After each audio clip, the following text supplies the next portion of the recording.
सर्वसामान्यांना महागाईचा फटका गेल्या 10 दिवसात तिसऱ्यांदा इंधन दरवाढ पेट्रोलच्या दरात 87 पैशांनी तर डिझेलच्या दरात 91 पैशांनी वाढ।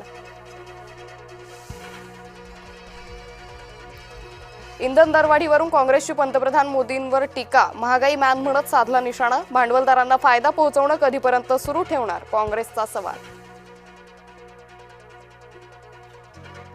पेट्रोल डिझेलचे दर मेलोडी चॉकलेट प्रमाणे वाढतायत आमदार रोहित पवारांची खोचक टीका। पेट्रोल डिझेलची साठेबाजी करणाऱ्यांवर कारवाई करणार मुख्यमंत्री फडणवीसांचा इशारा शेतीसाठी शेतकऱ्यांना डिझेल देण्याच्याही सूचना। राज्यात अनेक जिल्ह्यांमध्ये इंधन टंचाईच्या झळा शेतकऱ्यांना रात्र पेट्रोल पंपावर जाऊन काढण्याची वेळ ट्रॅक्टरला डिझेल नाही शेतीची कामही खोळंबली। वाशिममध्ये इंधनासाठी वाहनाची कागदपत्र बंधनकारक वाहनाची कागदपत्र तपासूनच पेट्रोल डिझेल मिळणार पेट्रोल पंपांवरील वाढत्या गर्दीमुळे जिल्हा प्रशासनाचा निर्णय।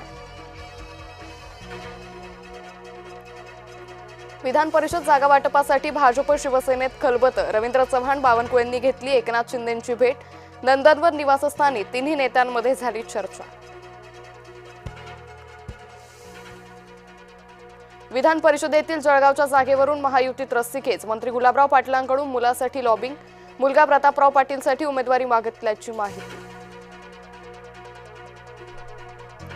खरातचे साथीदार ईडी चौकशीच्या फेऱ्यात एका दिवसात तब्बल 13.50 कोटी रुपये केले जप्त बँक खात्यातील 2.25 कोटींच्या ठेवी गोठवल्या।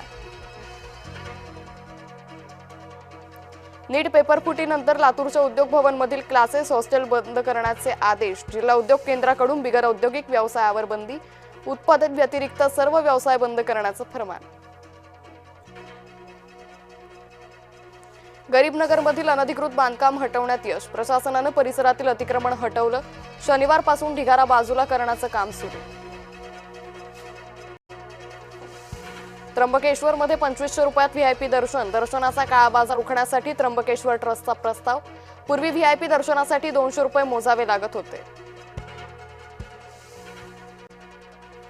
अमरावती जिल्ह्यात आठवडाभर उष्णतेच्या झळा तीव्र उष्णतेमुळे फळगळ संत्रा उत्पादक संकटात नुकसान भरपाई देण्याची शेतकऱ्यांची मागणी। दारू प्यायला पैसे दिले नाही म्हणून नोकरानं केली मालकाची हत्या गोंदियाच्या रावणवाडी येथील हत्या प्रकरणात फरार आरोपीला अटक।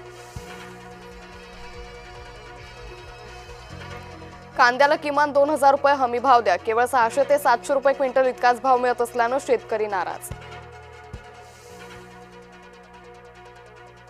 प्रवेशद्वार भिंतीला उद्घाटन होण्यापूर्वीच भलं मोठं भगदाड धुळे जिल्हा रुग्णालयातील धक्कादायक प्रकार कामाची चौकशी करण्याची नागरिकांची मागणी। अमेरिकेचे परराष्ट्र सचिव मार्को रुबियो भारत दौऱ्यावर रुबियो आजपासून 3 दिवस भारताचा दौरा करणार पंतप्रधान मोदी एस जयशंकर यांची घेणार भेट।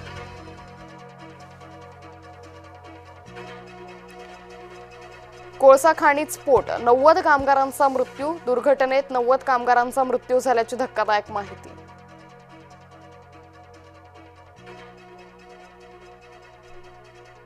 आज पंजाब विरुद्ध लखनौ सामना चौथ्या स्थानासाठी पंजाबला विजय अनिवार्य।